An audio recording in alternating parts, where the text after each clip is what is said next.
अस्सलामु अलैकुम रहमतुल्लाह।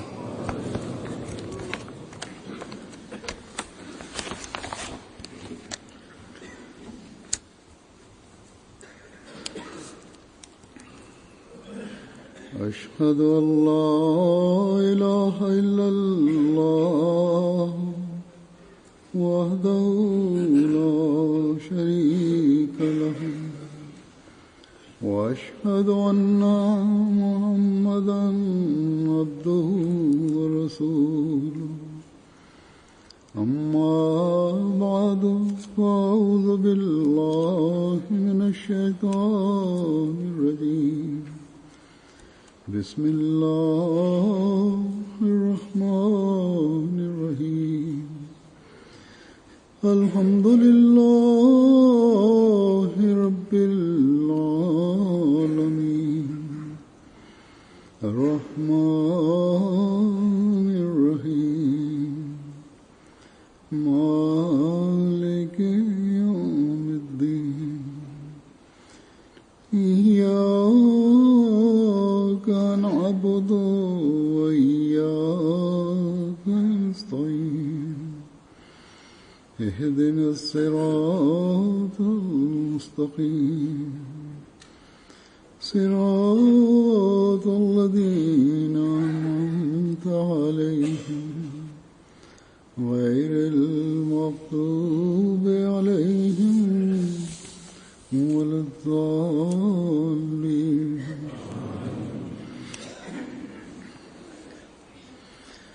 इस वक्त मैं ഇപ്പോൾ ഞാൻ ഹസ്രത്ത് മുസ്ലിം മഊദ് റളിയല്ലാഹു തആല അൻഹു വിവരിച്ച ചില സംഭവങ്ങൾ അത് ഹസ്രത്ത് മസീഹ് മൗഊദ് അലൈഹിസ്സലാമിനെയും അദ്ദേഹത്തിന്റെ സഹാബാക്കളെയും കുറിച്ചുള്ളതാണ് വിവരിക്കുന്നതായിരിക്കും.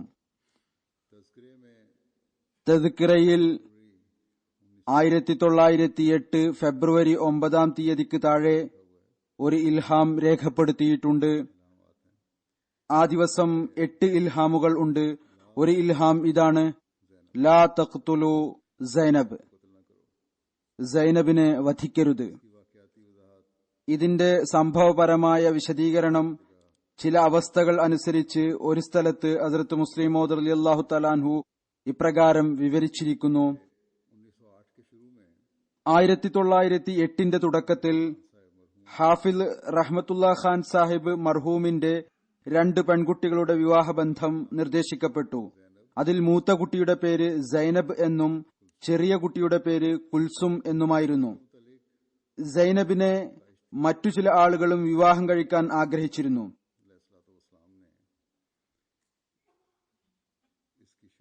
ഇവർക്കുള്ള വിവാഹബന്ധം ഒരു ഷേഖ് അബ്ദുറഹ്മാൻ സാഹിബ് മിസ്രിയിൽ നിന്നും വന്നിരുന്നു. ഹസ്രത്ത് മസീഹ് മൗഊദ് അലൈഹിസ്സലാത്തു വസ്സലാം ഇവരുടെ വിവാഹം മിസ്രി സാഹിബുമായി നടത്തുന്നത് ഇഷ്ടപ്പെട്ടില്ല. സൈനബിന്റെ വിവാഹം ഇദ്ദേഹവുമായിട്ട് ആയിരിക്കരുത്.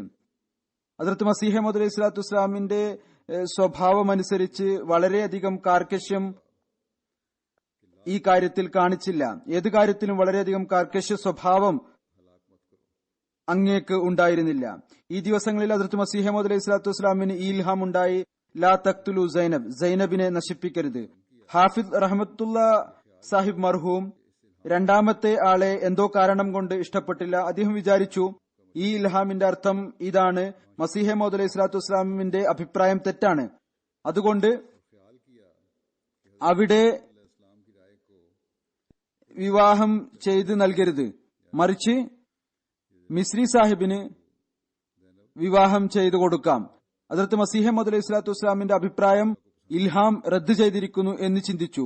അതായത് ഈ ഇൽഹാം ലാ തഖ്തുലു സൈനബ് എന്നത് അതിന്റെ അർത്ഥം മസീഹ് മൗഊദ് അലൈഹിസ്സലാത്തു വസ്സലാമിന്റെ അഭിപ്രായം അള്ളാഹു ഇഷ്ടപ്പെട്ടില്ല, മറിച്ച് അതിന് എതിരുള്ള ബന്ധമാണ് ഇഷ്ടപ്പെട്ടത്. ഏതായിരുന്നാലും അദ്ദേഹം തന്റെ ഈ മകളുടെ വിവാഹം മിസ്രി സാഹിബുമായി നടത്തി. ഈ ഇൽഹാം ഫെബ്രുവരി 9, 1908 ഉണ്ടായത്. ഫെബ്രുവരി 17, 1908 സൈനബിന്റെ നിക്കാഹ് മിസ്രി സാഹിബുമായി നടത്തി. ഹദ്റത്ത് മുസ്ലിം മൗഊദ് പറയുന്നു, ഈ ചരിത്രം ഇപ്രകാരം സുരക്ഷിതമായി. മിസ്രി സാഹിബിന്റെ നിക്കാഹ് മറ്റു 2 നിക്കാഹുകളോടൊപ്പം ഏതൊരു ദിവസമാണോ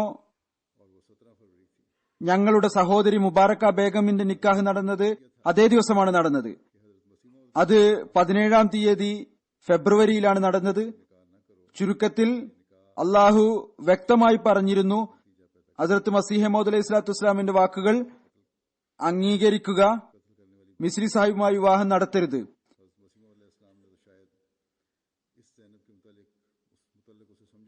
അങ്ങനെയാണ് എങ്കിൽ ഈ നിക്കാഹ് അവളെ മുനാഫിക്കാക്കുന്നതായിരിക്കും, അല്ലെങ്കിൽ നശിപ്പിക്കുന്ന ഫലമായിരിക്കും നൽകുക, വധിക്കുന്നതിന് തുല്യമായിരിക്കും. എന്നാൽ മസീഹ് മൗഊദ് അലൈഹി സ്വലാത്തു വസ്സലാം ഈ സൈനബിനെ കുറിച്ച് ഇൽഹാം എന്ന് മനസ്സിലാക്കിയിട്ടില്ല എന്ന് കരുതി പെൺകുട്ടിയുടെ പിതാവ് വിപരീത ഫലമെടുത്തു. എന്നാൽ ഈ ഇൽഹാമ് കൊണ്ട് അള്ളാഹുവിന്റെ ഉദ്ദേശം ഇതായിരുന്നു, ഇയാൾ മുഖേന ഒരു വലിയ ഫിത്ന ഉണ്ടാകുന്നതാണ്. പിന്നീട് മിസ്രി സാഹിബിലൂടെ ഫിത്ന ഉണ്ടായി.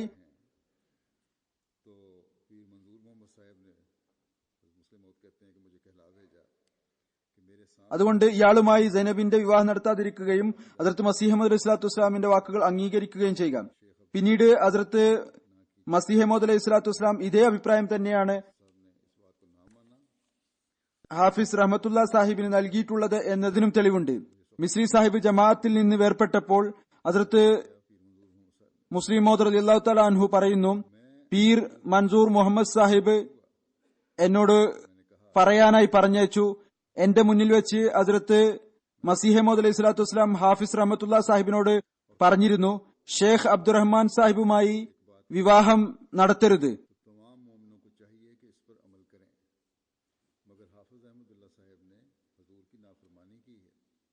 എന്നാൽ ഹാഫിസ് സാഹിബ് ഈ കാര്യം അനുസരിക്കാതിരുന്നപ്പോൾ ഇദ്ദേഹവുമായി വിവാഹം നടത്തിയപ്പോൾ എനിക്ക് വലിയ ദേഷ്യം വന്നു. ഇത് പീർ മൻസൂർ സാഹിബാണ് വിവരിച്ചത്. ഞാൻ മസീഹ് മൗഊദ് അലൈഹി സ്വലാത്തു വസ്സലാമിന്റെ സമക്ഷത്തിൽ ഹാജരായി. എന്നിട്ട് ഞാൻ പറഞ്ഞു, ഹുസൂർ, അങ്ങ് അള്ളാഹുവിനാൽ നിയോഗിക്കപ്പെട്ട ആളാണ്, അള്ളാഹുവിന്റെ കൽപ്പനയാണ് ദൈവനിയോഗിതൻ ഒരു കാര്യം പറഞ്ഞു കഴിഞ്ഞാൽ മുഴുവൻ വിശ്വാസികളും അതനുസരിച്ച് പ്രവർത്തിക്കണം എന്നുള്ളത്. എന്നാൽ ഹാഫിസ് റഹ്മത്തുള്ള സാഹിബ് ഹുസൂറിനെ ധിക്കരിച്ചിരിക്കുന്നു. അപ്പോൾ ഹസ്രത്ത് മസീഹ് മൗഊദ് അലൈഹി സ്വലാത്തു വസ്സലാം പറഞ്ഞു, താങ്കൾ പറഞ്ഞ കാര്യം ശരി തന്നെയാണ്, എന്നാൽ അത്തരം കാര്യങ്ങളിൽ ഞാൻ ഇടപെടാറില്ല. എനിക്ക് ഈ റിവായത്ത് ലഭിച്ചപ്പോൾ ഈ റിവായത്തിൽ എനിക്ക് ഒരു സംശയം ഉണ്ടായിരുന്നില്ല. എന്നിരുന്നാലും ഇത് ഒരു ഒറ്റപ്പെട്ട നിവേദനമായിരുന്നു. അതുകൊണ്ട് മറ്റൊരു സാക്ഷി കൂടി ഉണ്ടായിരിക്കണം എന്ന ചിന്തയുണ്ടായി. ഇദ്ദേഹത്തിന്റെ മുഴുവൻ ബാക്ക്ഗ്രൗണ്ടും ജമാഅത്ത് ഉപേക്ഷിക്കാനുള്ള ഫിത്നയും കാരണം അവിടുന്ന് ഇതിന് വ്യക്തമായ തെളിവ് ലഭിക്കണം എന്നാഗ്രഹിച്ചു. ഏതായിരുന്നാലും പറയുന്നു, അള്ളാഹുവിന്റെ കുദ്റത്താണ്. 2ാമത്തെ ദിവസത്തെ തപാലിൽ എനിക്ക് കത്ത് ലഭിച്ചു. അത് മുൻഷി ഖുദ്റത്തുള്ള സാഹിബ് സന്നോഹരിയുടേതായിരുന്നു. അതിൽ അദ്ദേഹം എഴുതിയിരുന്നു, 1915 ഞാൻ ഖാദിയാനിൽ വന്നപ്പോൾ അപ്പോൾ എനിക്ക് ഏതെങ്കിലും സുഹൃത്തിൽ നിന്ന് വിശുദ്ധ ഖുർആൻ പഠിക്കണം എന്ന ചിന്തയുണ്ടായി. അങ്ങനെ ഞാൻ ഹാഫിസ് റഹ്മത്തുള്ള സാഹിബിൽ നിന്നും വിശുദ്ധ ഖുർആൻ പഠിക്കാൻ തുടങ്ങി. ഒരു ദിവസം സംസാരിച്ചു കൊണ്ടിരിക്കെ അദ്ദേഹം എന്നോട് പറഞ്ഞു, ഹദ്റത്ത് മസീഹ് മൗഊദ് അലൈഹി സ്വലാത്തു വസ്സലാം എന്നോട് എന്റെ മകൾ സൈനബിന്റെ വിവാഹബന്ധം മറ്റൊരാളുമായി നടത്താൻ പറഞ്ഞിരുന്നു. എന്നാൽ ആ ദിവസങ്ങളിൽ അങ്ങേക്ക് ഈൽഹാം ഇറങ്ങി, ലാ തഖ്തുലു സൈനബ്. അതുകൊണ്ട് ഞാൻ തെറ്റായി മനസ്സിലാക്കി. ഇതിന്റെ അർത്ഥം ഹദ്റത്ത് മസീഹ് മൗഊദ് അലൈഹി സ്വലാത്തു വസ്സലാമിന്റെ അഭിപ്രായം ശരിയല്ല എന്നാണ്. അങ്ങനെ ഞാൻ ഷേഖ് മിസ്രി സാഹിബുമായി വിവാഹം നടത്തി. എന്നാൽ ഇപ്പോൾ ഷേഖ് മിസ്രി എന്നെ വളരെയധികം ബുദ്ധിമുട്ടിക്കുന്നു. ഇത് അദ്ദേഹത്തിന്റെ ഭാര്യാപിതാവാണ് പറയുന്നത്. അതായത് എനിക്ക് വലിയ ബുദ്ധിമുട്ടുകൾ ഏൽപ്പിക്കാൻ തുടങ്ങിയിരിക്കുന്നു. അതുകൊണ്ട് ഞാൻ മനസ്സിലാക്കുന്നത് ഇത് ഹദ്റത്ത് മസീഹ് മൗഊദ് അലൈഹി സ്വലാത്തു വസ്സലാമിന്റെ കൽപ്പന അനുസരിക്കാതിരുന്നതിന്റെ ഫലമാണ് എന്നാണ്. ഹദ്റത്ത് മുസ്ലിം മൗഊദ് റളിയല്ലാഹു തആല അൻഹു പറയുന്നു, എനിക്കും അറിയാം, ഒരിക്കൽ ഖലീഫ അവലിന്റെ കാലഘട്ടത്തിൽ ഷേഖ് മിസ്രി സാഹിബ് ബസാറിൽ വെച്ച് തന്റെ ഭാര്യാപിതാവിനെ അടിച്ചു. ഇതുകാരണം ഹദ്റത്ത് ഖലീഫ അവൽ മിസ്രി സാഹിബിനോട് വളരെയധികം ദേഷ്യപ്പെട്ടു. ഞാൻ ഒരുപാട് ദിവസം അപേക്ഷിച്ചുകൊണ്ടാണ് അദ്ദേഹത്തിന് മാപ്പ് നൽകിയത്. ചുരുക്കത്തിൽ ഈ ഇൽഹാമിന്റെ അർത്ഥം ഇതായിരുന്നു, നീ സൈനബിന്റെ വിവാഹം ഷേഖ് മിസ്രിയുമായി നടത്തരുത്. അങ്ങനെയാണെങ്കിൽ ഇവരുടെ ഈമാൻ നശിച്ചു പോകും. അങ്ങനെ സംഭവങ്ങൾ തെളിയിക്കുകയുണ്ടായി. ഈ വിവാഹം കാരണം അവളുടെ ഈമാനും പാഴായിപ്പോയി. മിസ്രി സാഹിബിനെ കുറിച്ച് ഒരുപാട് പേർക്ക് അറിവില്ലായിരിക്കാം. ഇതും ചരിത്രത്തിന്റെ ഒരു ഭാഗമാണ്. ഇദ്ദേഹം ആരായിരുന്നു, ഇദ്ദേഹത്തിന്റെ കഥ എന്താണ്? അതുകൊണ്ട് അല്പം വിശദീകരണം നൽകാം.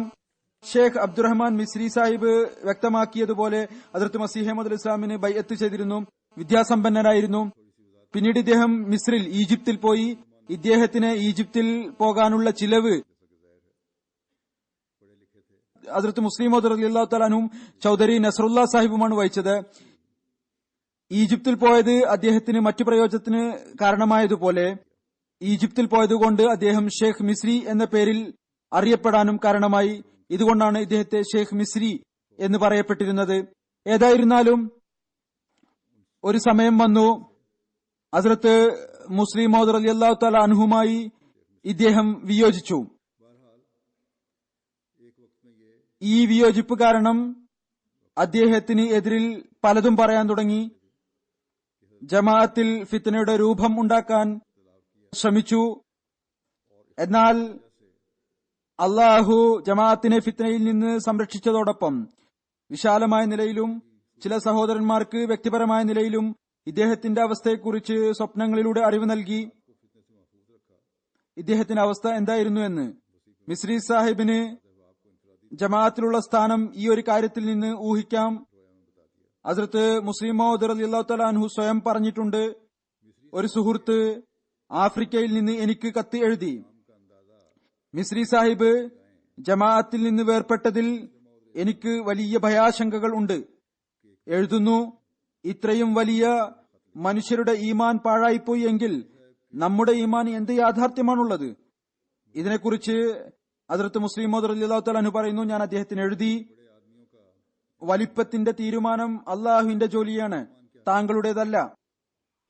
അള്ളാഹു തന്റെ കർമ്മം കൊണ്ട് താങ്കൾ വലിയവനായി മനസ്സിലാക്കിയ ആളെ ജമാഅത്തിൽ നിന്ന് വേർപെടുത്തി താങ്കളെ ജമാഅത്തിൽ വെച്ചു. അതുകൊണ്ട് വലിയ ആൾ താങ്കളാണ്, അദ്ദേഹമല്ല എന്ന് തെളിയുന്നു. ഏതായിരുന്നാലും ഏതുവരെ മിസ്രി സാഹിബ് ജമാഅത്തിൽ ഉണ്ടായിരുന്നുവോ വലിയ പ്രധാനിയായിട്ടാണ് മനസ്സിലാക്കിയിരുന്നത്. എന്നാൽ ഇന്ന് നമുക്ക് അറിയാം അദ്ദേഹത്തിന് ഒരു സ്ഥാനവും ഇല്ല. ഈ വിയോജിപ്പിന് ശേഷം അല്ലെങ്കിൽ ജമാഅത്തിൽ നിന്ന് പുറത്തുപോയതിനു ശേഷം മിസ്രി സാഹിബ് സ്വയം ലാ തഖ്തുലു സൈനബ് എന്ന ഇൽഹാം പറഞ്ഞുകൊണ്ട് തന്റെ പ്രാധാന്യം വ്യക്തമാക്കാൻ ആഗ്രഹിച്ചു.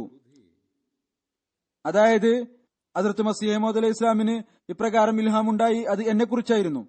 എന്നാൽ ഈ ഇൽഹാമുമായി മറ്റ് ഇൽഹാമുകളോടൊപ്പം ബന്ധപ്പെടുത്തി അതിന്റെ യാഥാർത്ഥ്യം ഹദ്റത്ത് മുസ്ലിം മൗഊദ് റളിയല്ലാഹു തആല അൻഹു തുറന്നുകാട്ടിയപ്പോൾ ജമാഅത്ത് അംഗങ്ങളും പറയാൻ തുടങ്ങിയപ്പോൾ പിന്നീട് അദ്ദേഹം മിസ്രി സാഹിബ് സ്വയം പറയാൻ തുടങ്ങി, എന്റെ ഭാര്യ സൈനബിനെ ഈ കാര്യത്തിലേക്ക് എന്തിനാണ് വലിച്ചിഴക്കുന്നത്?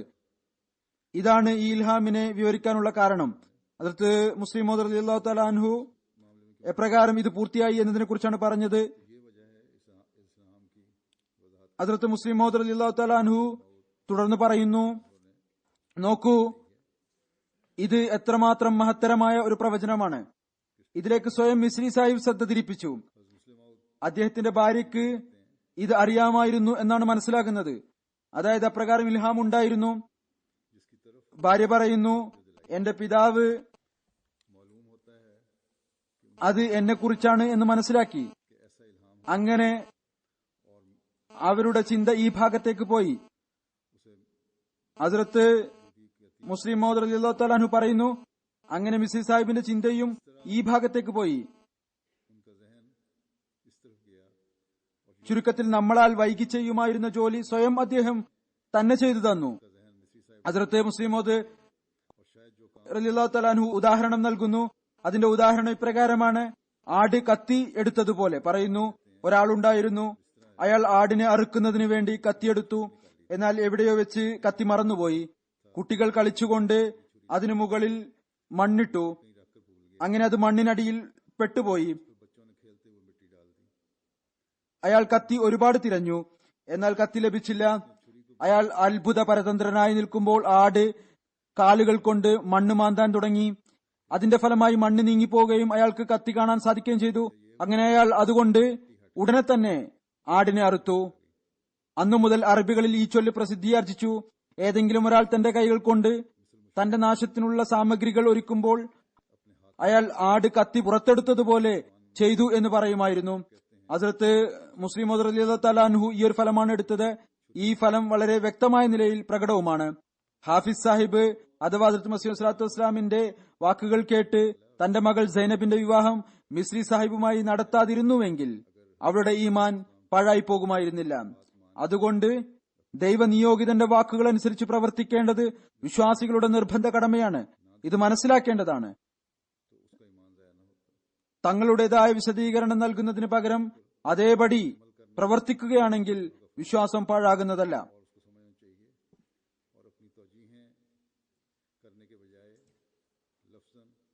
ഹസ്രത്ത് മുസ്ലിം മൗദ് റളിയല്ലാഹു തആല അൻഹു മറ്റൊരു സംഭവം വിവരിച്ചുകൊണ്ട് പറയുന്നു, മൗലവി മുഹമ്മദ് ഹസൻ സാഹിബിന്റെ പ്രകൃതത്തിൽ വലിയ എടുത്തുചാട്ടം ഉണ്ടായിരുന്നു. ഒരിക്കൽ ഹസ്രത്ത് മസീഹ് മൗദ് അലൈഹി സ്വലാത്തു വസ്സലാം ബസ്രാമ ഭാഗത്തേക്ക് നടക്കാനായി പോയി. അവിടുന്ന് നടത്തത്തിനിടയിൽ പറഞ്ഞു, അള്ളാഹുവിന്റെ വാക്കുകളിലും മനുഷ്യന്റെ വാക്കുകളിലും വലിയ വ്യത്യാസം ഉണ്ടാകും. മസീഹ് മൗദ് അലൈഹി സ്വലാത്തു വസ്സലാം തന്റെ ഒരു പുതിയ ഇൽഹാം കേൾപ്പിച്ചു.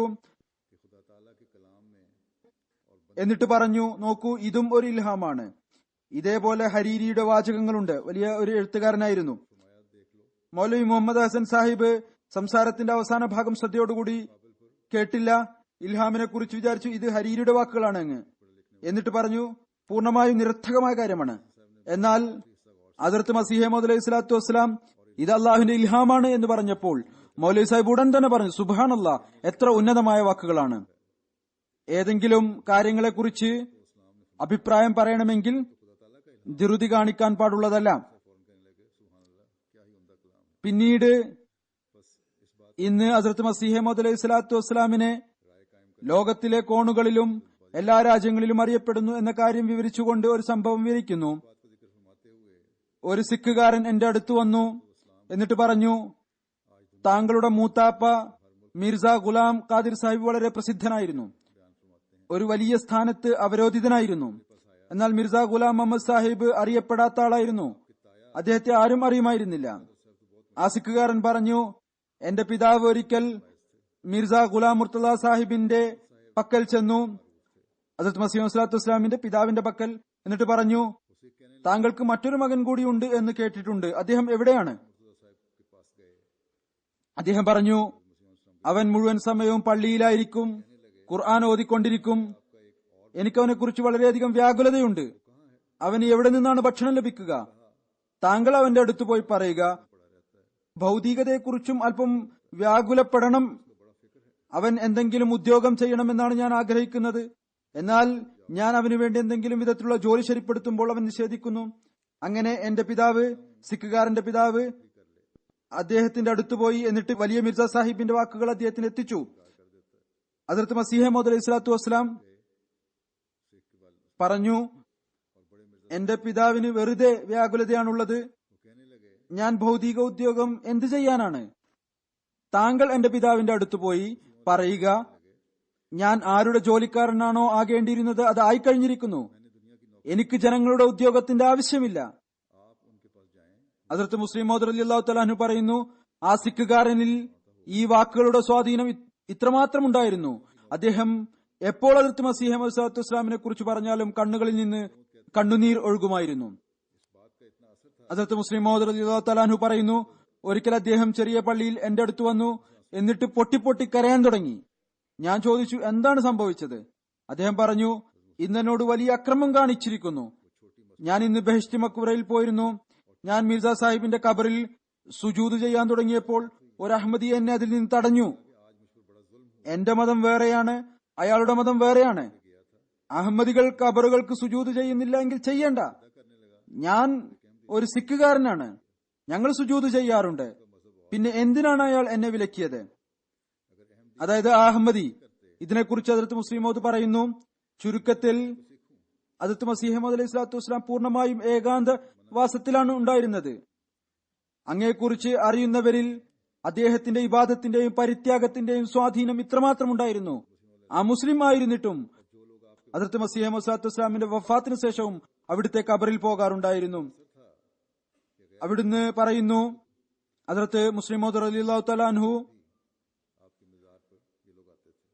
മൗലവി മുഹമ്മദ് ഹുസൈൻ ബട്ടാലവി സാഹിബ് ഹദ്രത്ത് മസീഹ് മൗഊദ് അലൈഹി സ്വലാത്തു വസ്സലാമിന്റെ സുഹൃത്തായിരുന്നു. ഹദ്രത്ത് മസീഹ് സ്വലാത്തു വസ്സലാമിന്റെ വാദത്തിനു ശേഷം അദ്ദേഹം പറഞ്ഞു, ഞാനാണ് ഈ വ്യക്തിയെ ഉയർത്തിയത്, ഞാൻ തന്നെ ഇപ്പോൾ ഇദ്ദേഹത്തെ താഴെ ഇറക്കും. എന്നാൽ അള്ളാഹു അദ്ദേഹത്തിന്റെ നാമത്തെ തുടച്ചു നീക്കി. അതായത് മൗലവി മുഹമ്മദ് ഹുസൈൻ ബട്ടാലവിയുടെ ഹദ്രത്ത് മസീഹ് മൗഊദ് സ്വലാത്തു വസ്സലാമിന്റെ നാമം ലോകത്ത് വ്യാപിപ്പിക്കുകയും ചെയ്തു. ഹദ്രത്ത് മുസ്ലിം മൗദ് പറയുന്നു, മൗലവി മുഹമ്മദ് ഹുസൈൻ ബട്ടാലവിയുടെ ഒരു മകൻ ആര്യ സമാജക്കാരനായി മാറി. ഹദ്രത്ത് മുസ്ലിം മൗദ് പറയുന്നു, ഞാൻ അയാളെ കാദിയാനിൽ വിളിപ്പിച്ചു, അയാളെ രണ്ടാമത് മുസ്ലിമാക്കി. മൗലവി മുഹമ്മദ് ഹുസൈൻ സാഹിബ് ഈ കാര്യത്തിന് നന്ദി പ്രകടിപ്പിച്ചുകൊണ്ട് എനിക്ക് കത്തും എഴുതി. പിന്നീട് ഖിലാഫത്തെ സാനിയയുടെ കാലഘട്ടത്തിലെ ആന്തരികവും ബാഹ്യവുമായ എതിർപ്പുകളെ കുറിച്ച് ഹദ്രത്ത് മുസ്ലിം മൗഊദ് റളിയല്ലാഹു തആല അൻഹു പറയുന്നു, ഹദ്രത്ത് മസീഹ് മൗഊദ് അലൈഹി സ്വലാത്തു വസ്സലാമിന്റെ കാലഘട്ടം മുതൽ എതിർപ്പ് നടന്നുകൊണ്ടിരിക്കുന്നു. എന്നാൽ ജമാഅത്ത് പുരോഗമിച്ചുകൊണ്ടിരിക്കുന്നു. എന്നല്ല, ഇന്നേ വരെയും നാം കണ്ടുകൊണ്ടിരിക്കുന്നു.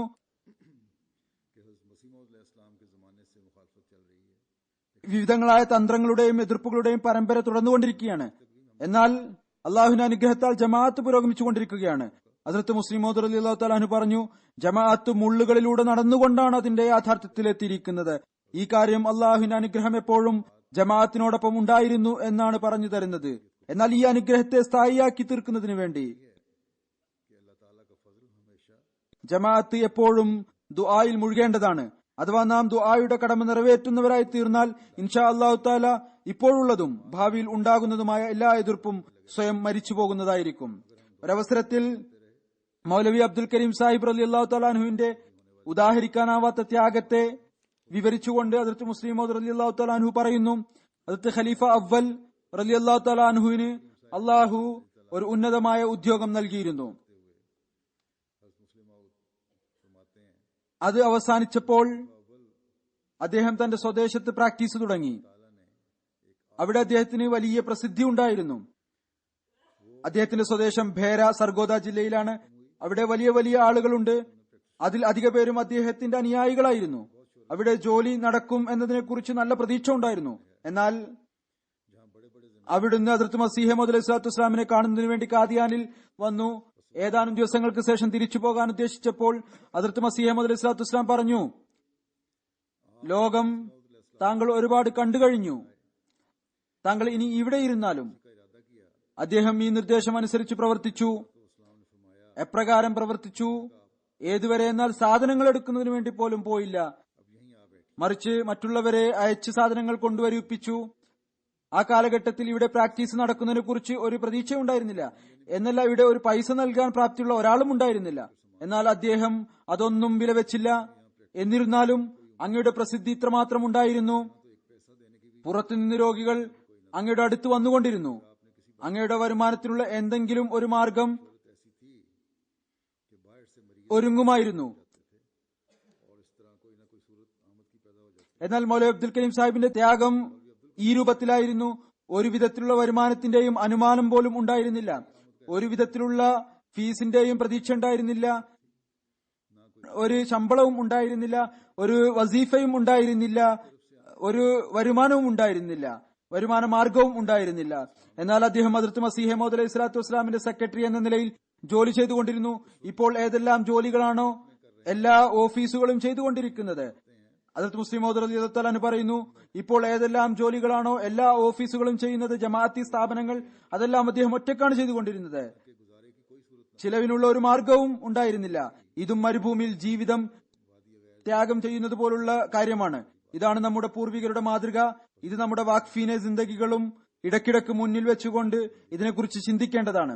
പിന്നീട് മൗലവി അബ്ദുൽ കരീം സാഹിബ് റളിയല്ലാഹു തആല അൻഹുവിന് ഹദ്രത്ത് മസീഹ് മൗഊദ് അലൈഹി സ്വലാത്തു വസ്സലാമിനോട് ഉണ്ടായിരുന്ന അനുരക്തിയെക്കുറിച്ച് ഹദ്രത്ത് മുസ്ലിം മൗഊദ് വിവരിക്കുന്നു. ഹദ്രത്ത് മസീഹ് മൗഊദ് അലൈഹി സ്വലാത്തു വസ്സലാമിനോട് മൗലവി അബ്ദുൽ കരീം സാഹിബിന് പ്രത്യേകമായ സ്നേഹമുണ്ടായിരുന്നു.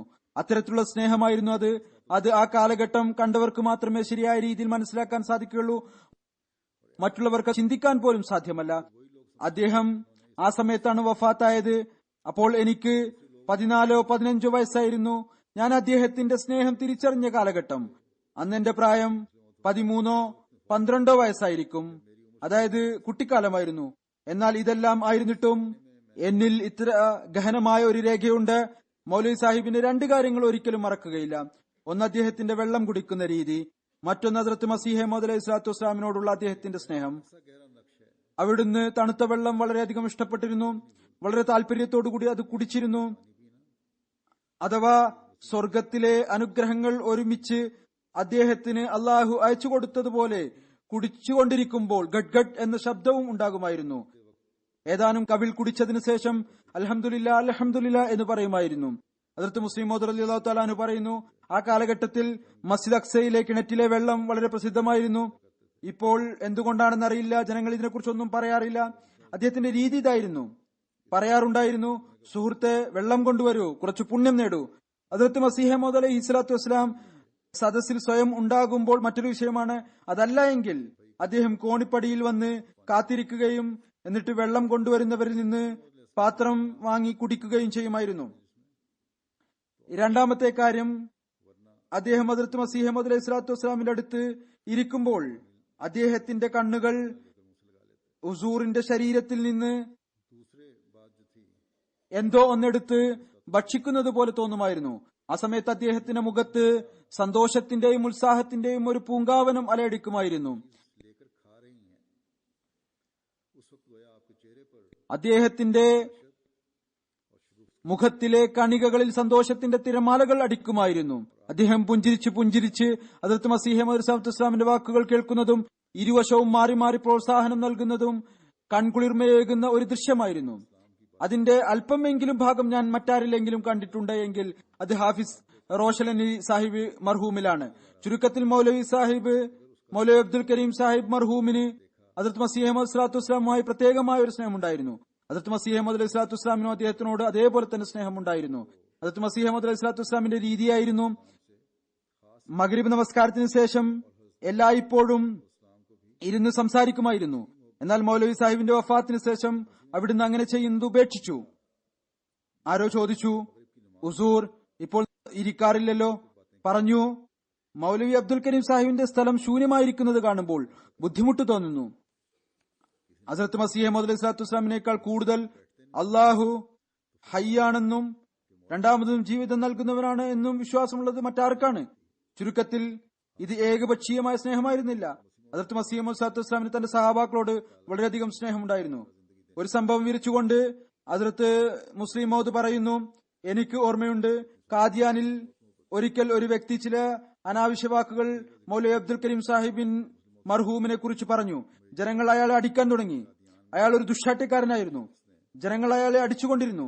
എന്നാൽ അയാൾ ഞാൻ ഇതുതന്നെ പറയും എന്ന് പറഞ്ഞുകൊണ്ടേയിരുന്നു. ആളുകൾ പിന്നെയും അയാളെ അടിക്കാൻ തുടങ്ങും. അങ്ങനെ ഈ കലഹം വർദ്ധിച്ചു. ഹദ്റത്ത് മുസ്ലിം മൗഊദ് റളിയല്ലാഹു തആല അൻഹു പറഞ്ഞു, ഞങ്ങൾ അന്ന് ചെറിയ കുട്ടികളായിരുന്നു. ഞങ്ങളെ സംബന്ധിച്ചിടത്തോളം അത് ഒരു തമാശയായി മാറി. അയാൾ അടിമേടിച്ചുകൊണ്ട് ഞാൻ ഇങ്ങനെ തന്നെ പറയും എന്ന് പറഞ്ഞുകൊണ്ടേയിരുന്നു. ആളുകൾ അയാളെ അടിച്ചുകൊണ്ടിരുന്നു. ഏതുവരെ എന്നാൽ ജനങ്ങൾ അയാളെ അടിച്ചടിച്ച് തളർന്നുപോയി. ആ ദിവസങ്ങളിൽ ഒരു അനഹമ്മദി ഫയൽവാൻ ഹദ്റത്ത് ഖലീഫത്തുൽ മസീഹ് അവലിന്റെ പക്കൽ ചികിത്സക്കായി വന്നിരുന്നു. ഖിലാഫത്തിന് മുമ്പ് ഹദ്റത്ത് മസീഹ് മൗഊദ് സ്വല്ലല്ലാഹു അലൈഹി വസല്ലമിന്റെ കാലഘട്ടത്തിൽ. അയാൾ ഈ ഒച്ചപ്പാട് കേട്ടപ്പോൾ അയാൾ വിചാരിച്ചു ഇതെന്തോ പ്രതിഫലം ലഭിക്കുന്ന പ്രവൃത്തിയാണ് എന്ന്. അതുകൊണ്ട് ഞാൻ എന്തിനാണ് ഈ നന്മ നിഷേധിക്കപ്പെട്ടവനായി തീരണം, ഞാനും ഇതിൽ ഭാഗവാക്കാകണമെന്ന ഉദ്ദേശത്തോടെ അങ്ങനെ അയാളും ചെന്നു. എന്താണ് കാര്യം ഒന്നും അറിയില്ലായിരുന്നു. അയാളെ എടുത്ത് എന്നിട്ട് തലയണ പോലെ എടുത്ത് കറക്കി തലയിലേക്ക് എറിഞ്ഞു.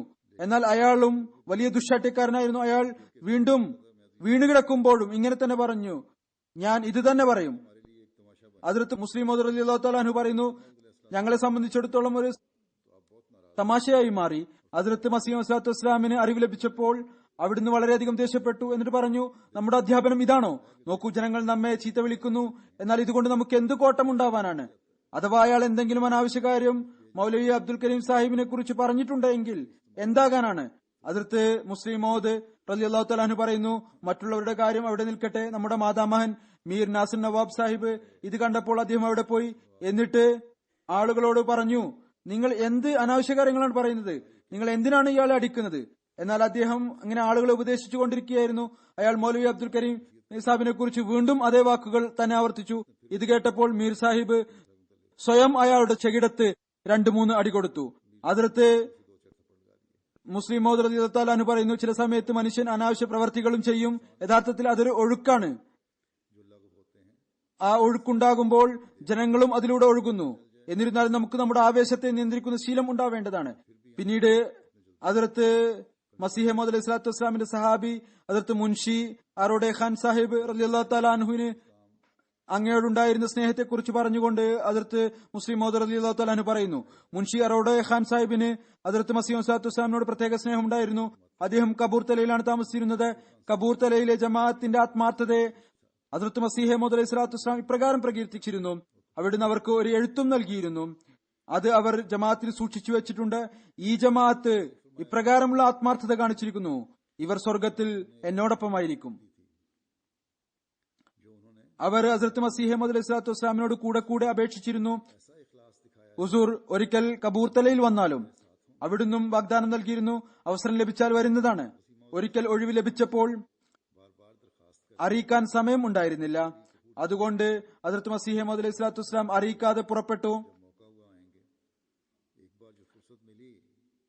കബൂർ തലയിലെ സ്റ്റേഷനിൽ ഇറങ്ങിയപ്പോൾ ഒരു കടുത്ത എതിരാളി അങ്ങയെ കണ്ടു. അയാൾ ഹദ്റത്ത് മസീഹ് മൗഊദ് സ്വല്ലല്ലാഹു അലൈഹി വസല്ലമയെ തിരിച്ചറിഞ്ഞിരുന്നു. അയാൾ എതിരാളിയായിരുന്നു എങ്കിലും വലിയ ആളുകൾക്ക് ഒരു സ്വാധീനമുണ്ടാകും. മുൻഷി അറോഡ സാഹിബ് പറയുന്നു, ഞങ്ങളൊരു കടയിൽ ഇരുന്ന് സംസാരിക്കുകയായിരുന്നു. അയാൾ ഓടിക്കിതച്ച് വന്നു. എന്നിട്ട് പറഞ്ഞു, നിങ്ങളുടെ മിർസ സാഹിബ് വന്നിട്ടുണ്ട്. ഇത് കേട്ട് എന്റെ തലപ്പാവും ചെരുപ്പും അവിടെ കിടന്നു. ഞാൻ ചെരുപ്പില്ലാത്ത കാലും തലമറക്കാതെയും സ്റ്റേഷനിലേക്ക് ഓടി. പിന്നീട് കുറച്ചു നേരം ചെന്നപ്പോൾ ചിന്തിച്ചു, ഹസ്രത്ത് മസീഹ് മൗഊദ് സ്വല്ലല്ലാഹു അലൈഹി വസല്ലം ഞങ്ങളുടെ പക്കൽ വരാൻ മാത്രം നമുക്ക് ഭാഗ്യം എവിടെയാണ്? അറിവ് നൽകിയാൽ എതിരാളിയാണ്, അയാൾ പരിഹസിച്ചതായിരിക്കും. അപ്പോൾ ഞാൻ നിന്നുകൊണ്ട് അയാളെ വഴക്ക് പറയാൻ തുടങ്ങി. മുൻഷി സാഹിബ് പറയുന്നു, ഞാൻ അയാളെ വഴക്ക് പറയാൻ തുടങ്ങി, നീ കളവാണ് പറയുന്നത്, കളിയാക്കുകയാണ്. എന്നാൽ പിന്നീട് ചിന്തിച്ചു, ഒരുപക്ഷെ വന്നിരിക്കാം. അതുകൊണ്ട് വീണ്ടും ഓടി.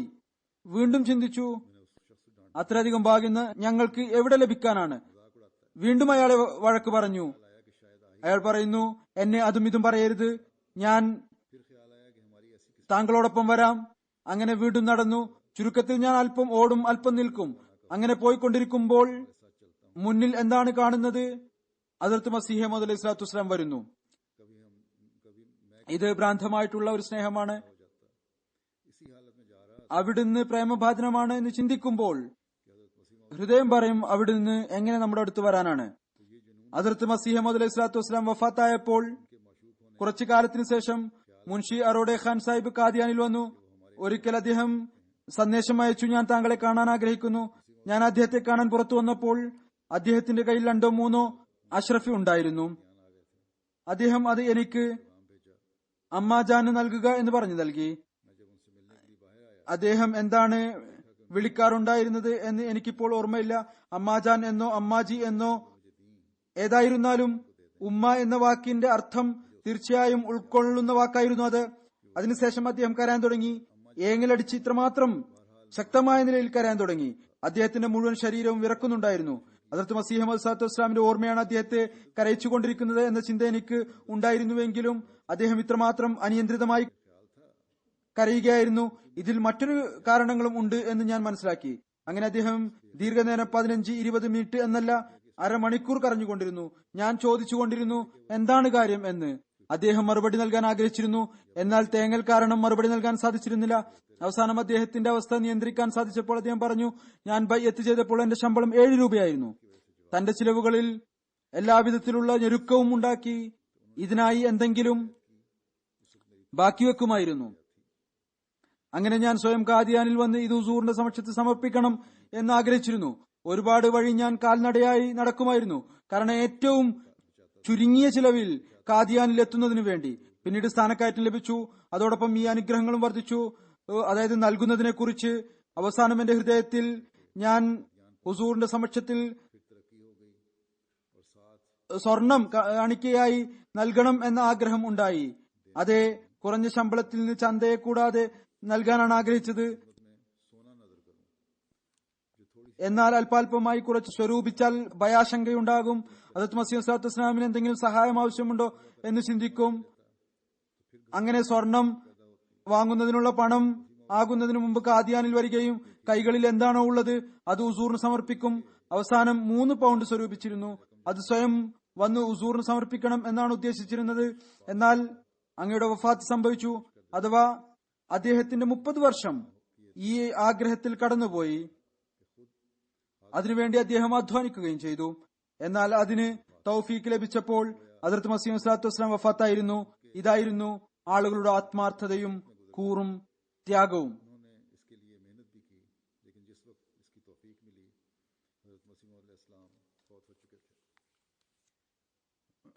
അറബിയിലെ ചില അക്ഷരങ്ങളുണ്ട്, അതിന്റെ ഉച്ചാരണം പ്രത്യേകമായ നിലയിലാണ്. അനറബികൾക്ക് അതിന്റെ യഥാർത്ഥത്തിലുള്ള ഉച്ചാരണം നിർവഹിക്കാൻ സാധ്യമല്ല. ഒരിക്കൽ ഒരു അറബി ഈ ആരോപണം ഹദ്റത്ത് മസീഹ് മൗഊദ് അലൈഹി സ്വലാത്തു വസ്സലാമിനോട് നടത്തി. സംസാരത്തിനിടയിൽ താങ്കൾക്ക് ഇത് ഉച്ചരിക്കാൻ സാധിക്കുകയില്ല എന്ന് പറഞ്ഞു. ഇതിനെ കുറിച്ച് വിവരിച്ചുകൊണ്ട് ഹദ്റത്ത് മുസ്ലിം മൗഊദ് പറയുന്നു, ഹദ്റത്ത് മസീഹ് മൗഊദ് അലൈഹി സ്വലാത്തു വസ്സലാമിന്റെ മജ്ലിസിൽ ഒരിക്കൽ ഒരാൾ വന്നു. അവിടുന്ന് അദ്ദേഹത്തെ തബ്ലീഗ് ചെയ്യാൻ തുടങ്ങി. സംസാരിച്ചു കൊണ്ടിരിക്കെ അവിടുന്ന് പറഞ്ഞു, ഖുർആനിൽ ഇപ്രകാരം വരുന്നു, പഞ്ചാബി രീതിയിൽ കാഫ് നല്ല രീതിയിൽ ഉച്ചരിക്കാൻ സാധ്യമല്ല. പൊതുവിൽ ആളുകൾ ഖുർആൻ എന്ന് പറയുമ്പോൾ കാരികളെ പോലെ കാഫ് തൊണ്ടയിൽ നിന്ന് ഉച്ചരിക്കാറില്ല. മറിച്ച് കാഫിന്റെയും കാഫിന്റെയും മധ്യത്തിലുള്ള ഉച്ചാരണ രീതികളാണ് നടത്തുക. ഹദ്റത്ത് മസീഹ് മൗഊദ് അലൈഹി സ്വലാത്തു വസ്സലാം ഖുർആൻ എന്ന വാക്ക് സാധാരണഗതിയിൽ ഉച്ചരിച്ചു. അപ്പോൾ അയാൾ പറഞ്ഞു, വലിയ നബിയായി നടക്കുകയാണ്, ഖുർആൻ എന്ന വാക്ക് പോലും പറയാൻ അറിയില്ല, പിന്നെ ഇതിന്റെ വ്യാഖ്യാനം താങ്കൾ എന്ത് ചെയ്യാനാണ്?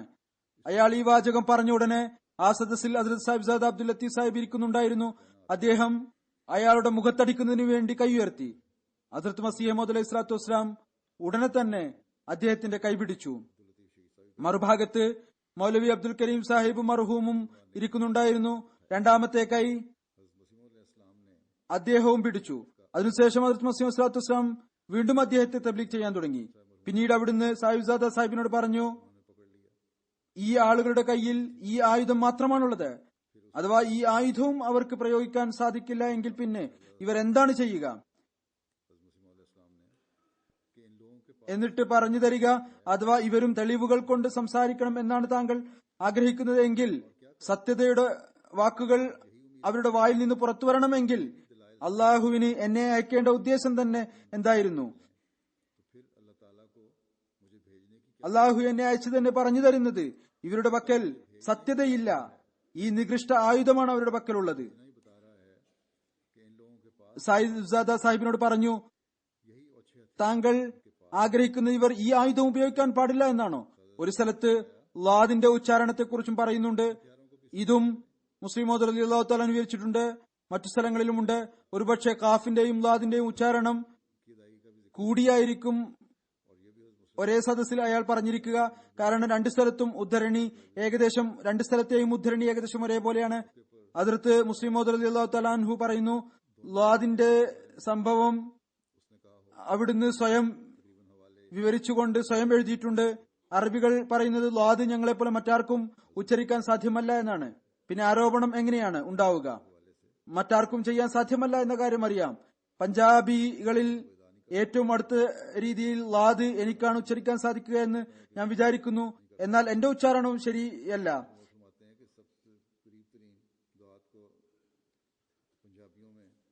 ഞാൻ ഈ വിശദീകരണം നൽകാനുള്ള കാരണം രണ്ട് കാര്യങ്ങളും കാഫിനെ കുറിച്ചും ലാദിനെ കുറിച്ചും രണ്ട് സംഭവങ്ങളും ലഭിക്കുന്നുണ്ട്. ലാദാണ് പൊതുവിൽ ജമാഅത്തിൽ അറിയപ്പെടുന്നത്.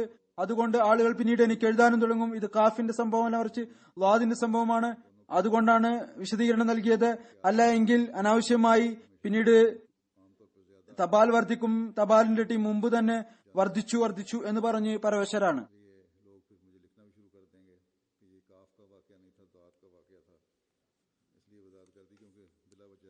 പിന്നീട് സഹനത്തെക്കുറിച്ച് വിവരിച്ചുകൊണ്ട് ഹദ്റത്ത് മുസ്ലിം മൗഊദ് റളിയല്ലാഹു തആല അൻഹു പറയുന്നു,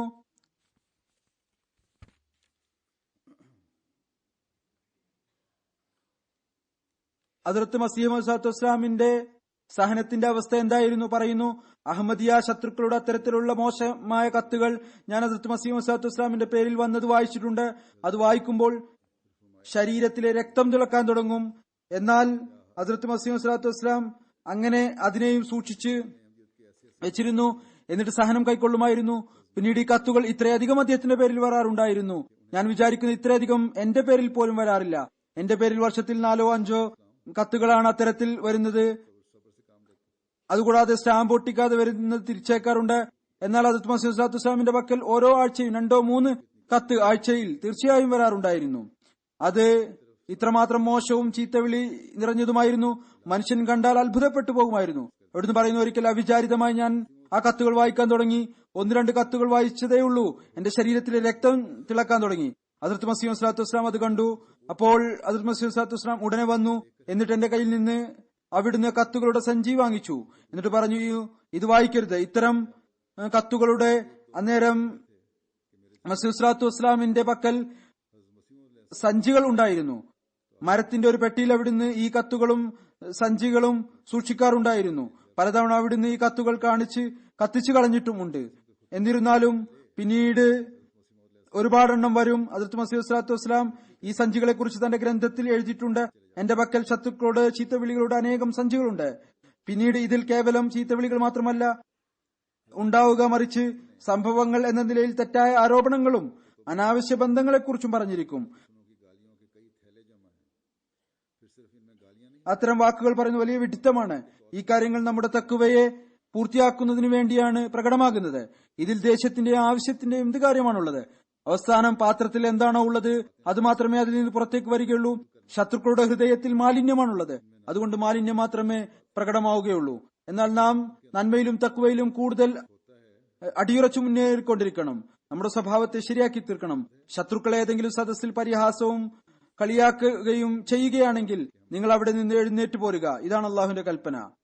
ഒരു സ്ഥലത്ത് ഹദ്റത്ത് മുസ്ലിം മൗഊദ് റളിയല്ലാഹു തആല അൻഹു പറയുന്നു, അള്ളാഹു അടയാളം പ്രകടമാക്കുന്നതിനായി നബിയുമായി ബന്ധപ്പെട്ട എല്ലാ വസ്തുക്കളിലും അനുഗ്രഹം വെക്കുന്നു. ഈ അനുഗ്രഹങ്ങളെ സ്വായത്തമാക്കുക എന്നത് ജനങ്ങളുടെ നിർബന്ധ കടമയാണ്. ഈ അനുഗ്രഹങ്ങളെ നിഷേധിക്കാൻ സാധ്യമല്ല. ഇതൊരു തെളിയിക്കപ്പെട്ട യാഥാർത്ഥ്യമാണ്. ഹദ്റത്ത് മസീഹ് സ്വല്ലല്ലാഹു അലൈഹി വസല്ലമിന്റെ പ്രവർത്തനത്തിൽ നിന്നും ഇതിന്റെ സാക്ഷ്യം ലഭിക്കുന്നു. ബദർ പത്രത്തിലും പ്രസിദ്ധീകരിക്കപ്പെട്ടിട്ടുണ്ട്. എനിക്കും നല്ലവണ്ണം അറിയാം. ഹദ്റത്ത് മസീഹ് സ്വല്ലല്ലാഹു അലൈഹി വസല്ലം ഒരിക്കൽ ഡൽഹിയിൽ പോയി. അവിടുന്ന് അവിടുത്തെ ഔലിയാക്കളുടെ ഖബറുകളിൽ ദുആ ചെയ്യാനായി പോയി. അങ്ങനെ ഖാജ ബാക്കി ബില്ലാ സാഹിബ്, ഹദ്റത്ത് ഖുതുബ് സാഹിബ്, ഖാജ നിസാമുദ്ദീൻ സാഹിബ് ഔലിയ, ഷാ വലിയുല്ലാ സാഹിബ്, ഖാജ മീർ ദർദ് സാഹിബ്, നസീറുദ്ദീൻ ഷാ സാഹിബ് ചിറാഗ് എന്നിവരുടെ ഖബറുകളിലും അവിടുന്ന് ദുആ ചെയ്തു. അപ്പോൾ അവിടുന്ന് പറഞ്ഞത് എനിക്ക് ഓർമ്മയുണ്ട്, എന്നാൽ ഡയറിയിൽ അതുപോലെ പ്രസിദ്ധീകരിച്ചിട്ടില്ല. അതായത് ഡൽഹിക്കാരുടെ ഹൃദയം മരിച്ചുപോയിരിക്കുന്നു. ഈ വഫാത്തായ ഔലിയാക്കളുടെ ഖബറുകളിൽ പോയി അവർക്ക് വേണ്ടി, അവരുടെ മക്കൾക്ക് വേണ്ടിയും സ്വയം ഡൽഹിക്കാർക്ക് വേണ്ടിയും ദുആ ചെയ്യാൻ നാം ആഗ്രഹിച്ചു. അവരുടെ ആത്മീയ ആവേശം ഉയരുന്നതിനും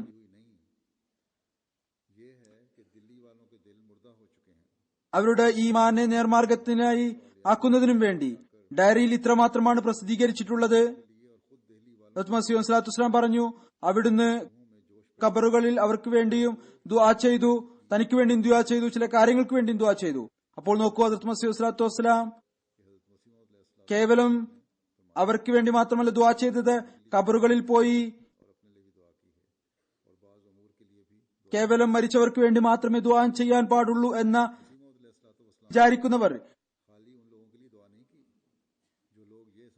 ഈ കാര്യം ഡയറി റദ്ദു ചെയ്യുന്നു.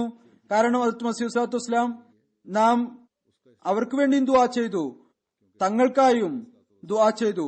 അള്ളാഹു നമ്മെ നമ്മുടെ ഉദ്ദേശത്തെ വിജയിപ്പിക്കുമാറാകട്ടെ.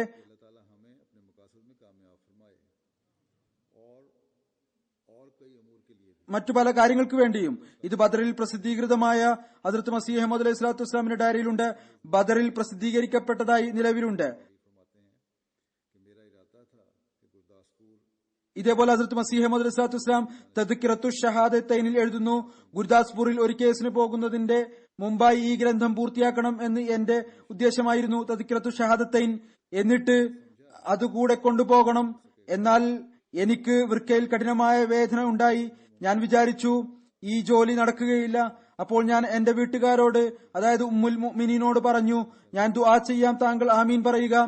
ആ സമയത്ത് ഞാൻ സാഹിബ്സാദ മൗലവി അബ്ദുൽ ലത്തീഫ് സാഹിബിന്റെ ഷഹീദിന്റെ ആത്മാവിനെ മുന്നിൽ വെച്ചുകൊണ്ട് ദുആ ചെയ്തു. ഇലാഹി, ഈ വ്യക്തി നിനക്ക് വേണ്ടി ത്യാഗം ചെയ്തിരിക്കുന്നു. ഞാൻ ഇദ്ദേഹത്തിന്റെ ബഹുമാനാർത്ഥം ഗ്രന്ഥം എഴുതാൻ ഉദ്ദേശിക്കുന്നു. നീ നിന്റെ അനുഗ്രഹം കൊണ്ട് എനിക്ക് ആരോഗ്യം നൽകുകയും. അങ്ങനെ അവിടുന്ന് പറഞ്ഞു, എന്റെ ജീവൻ ഏതൊരു അസ്തിത്വത്തിന്റെ കയ്യിലാണോ ഉള്ളത്, ആ അസ്തിത്വത്തെ സത്യം ചെയ്തുകൊണ്ട് ഞാൻ പറയുന്നു, ഇപ്പോൾ രാവിലെ 6 മണി ആയിരുന്നില്ല, ഞാൻ പൂർണ്ണമായും ആരോഗ്യവാനായി. ആ ദിവസം തന്നെ ഞാൻ ആ ഗ്രന്ഥം എഴുതി. നോക്കുക, ഹദ്റത്ത് മസീഹ് സ്വല്ലല്ലാഹു അലൈഹി വസല്ലം ഒരു കേസിന് പോവുകയായിരുന്നു. അതിനു മുമ്പ് തന്റെ ഗ്രന്ഥം പൂർത്തിയാക്കണമെന്ന് അവിടുന്ന് ആഗ്രഹിച്ചു. എന്നാൽ അവിടുന്ന് കഠിന രോഗിയായി. അപ്പോൾ അവിടുന്ന് തന്റെ സേവകരിൽ ഒരു സേവകനായ ഷഹീദ് മർഹൂമിന്റെ ആത്മാവിനെ മുന്നിൽ വെച്ചുകൊണ്ട് ദുആ ചെയ്തു. ഇലാഹി, അദ്ദേഹത്തിന്റെ സേവനത്തെയും ത്യാഗത്തെയും നോക്കിക്കൊണ്ട് ഞാൻ ഈ ഗ്രന്ഥം എഴുതാൻ ആഗ്രഹിച്ചത് നീ നിന്റെ അനുഗ്രഹം കൊണ്ട് എനിക്ക് ആരോഗ്യം നൽകിയാലും. പിന്നീട് അള്ളാഹു തന്റെ ഈ ദുആ സ്വീകരിച്ചു. അങ്ങനെ അവിടുന്ന് ഈ സംഭവത്തിന്റെ ഹെഡിങ് വെച്ചിരിക്കുന്നത് മൗലവി അബ്ദുൽ ലത്തീഫ് സാഹിബ് മർഹൂമിന്റെ ഒരു പുതിയ കറാമത്ത് എന്നാണ്.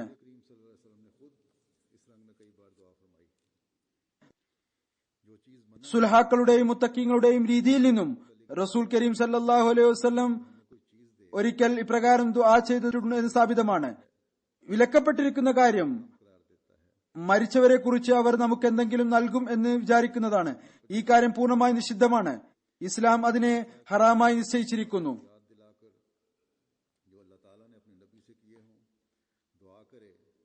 പിന്നീട് അത്തരം സ്ഥലങ്ങളിൽ പോകുന്നത് കൊണ്ട് ഹൃദയ വ്യഥ ഉണ്ടാകും എന്ന കാര്യം, അല്ലെങ്കിൽ മനുഷ്യൻ ഈ വാഗ്ദാനങ്ങളെ ഓർമ്മിപ്പിച്ചുകൊണ്ട്, അതായത് അള്ളാഹു തന്റെ നബിയോട് ചെയ്തത് ഓർമ്മിപ്പിച്ചുകൊണ്ട് ദുആ ചെയ്യുകയാണെങ്കിൽ, ഇലാഹി, ഇനി ഞങ്ങളുടെ അസ്തിത്വത്തിൽ നീ ഈ വാഗ്ദാനം പൂർത്തിയാക്കി തരിക. ഇത് നിഷിദ്ധമായ ഒന്നല്ല എന്ന് മാത്രമല്ല, മറിച്ച് ഒരു ആത്മീയ യാഥാർത്ഥ്യവുമാണ്. അനുഗ്രഹങ്ങളുടെ അത്തരം സ്ഥാനങ്ങളിൽ നിന്ന് പ്രയോജനമെടുക്കുക എന്നത് വിശ്വാസിയുടെ നിർബന്ധ കടമയാണ്. ഉദാഹരണമായി, നാം ഹദ്റത്ത് മസീഹ് മൗഊദ് സ്വല്ലല്ലാഹു അലൈഹി വസല്ലമിന്റെ ഖബറിൽ ദുആക്ക് വേണ്ടി പോകുമ്പോൾ നമുക്ക് അള്ളാഹുവിനെ അഭിസംബോധന ചെയ്തുകൊണ്ട് ഇങ്ങനെ പറയാൻ സാധിക്കുന്നതാണ്: ഇലാഹി, ഈ വ്യക്തി, ഇദ്ദേഹവുമായി നിന്റെ വാഗ്ദാനം ഉണ്ട്. ഞാൻ ഇദ്ദേഹത്തിലൂടെ ഇസ്ലാമിനെ വിജയിപ്പിക്കും. ഞാൻ ഇദ്ദേഹത്തിന്റെ നാമം ലോകത്തിന്റെ കോണുകളോളം എത്തിക്കുമെന്ന് നിന്റെ വാഗ്ദാനമുണ്ട്. അതിനെ പൂർത്തിയാക്കിയാലും അള്ളാഹു നമുക്കും തൗഫീക്ക് നൽകുമാറാകട്ടെ.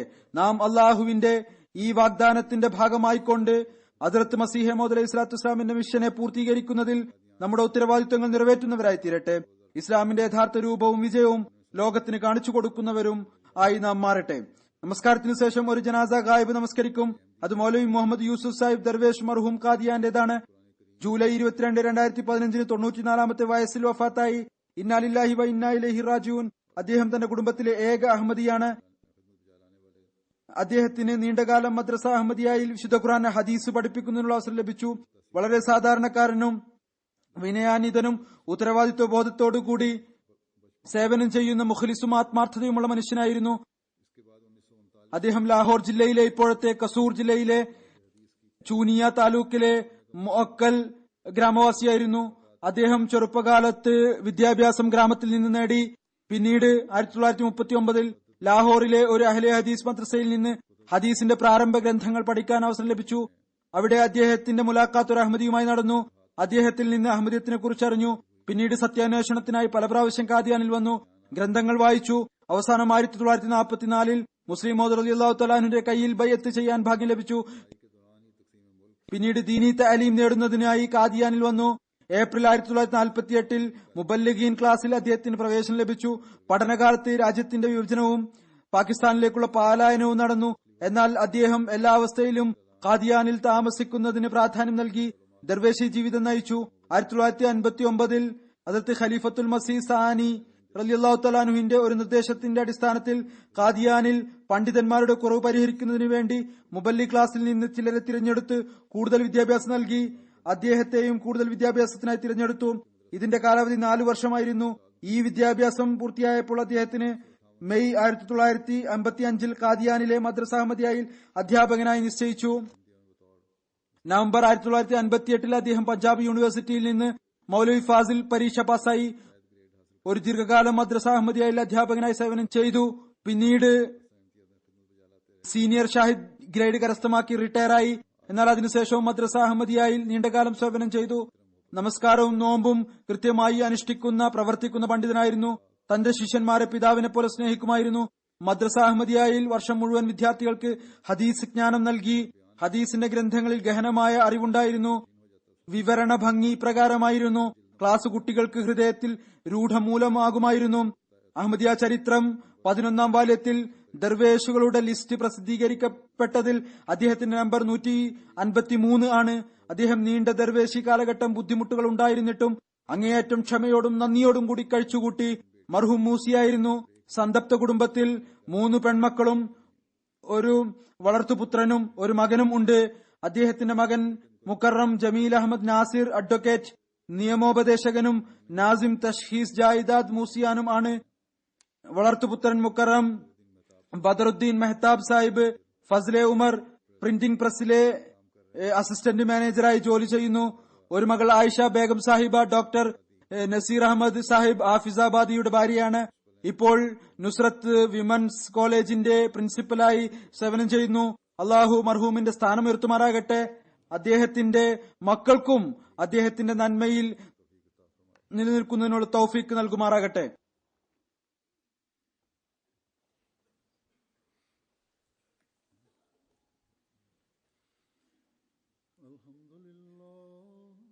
الحمد لله نحمده ونستعينه ونستغفره ونؤمن به ونتوكل عليه ونعوذ بالله من شرور أنفسنا ومن سيئات أعمالنا من يهده الله فلا مضل له ومن يضلل فلا هادي له ونشهد أن لا إله إلا الله ونشهد أن محمدا عبده ورسوله عباد الله رحمكم الله إن الله يأمر بالعدل والإحسان وإيتاء ذي القربى وينهى عن الفحشاء والمنكر والبغي يعظكم لعلكم تذكرون اذكروا الله يذكركم وادعوه يستجب لكم ولذكر الله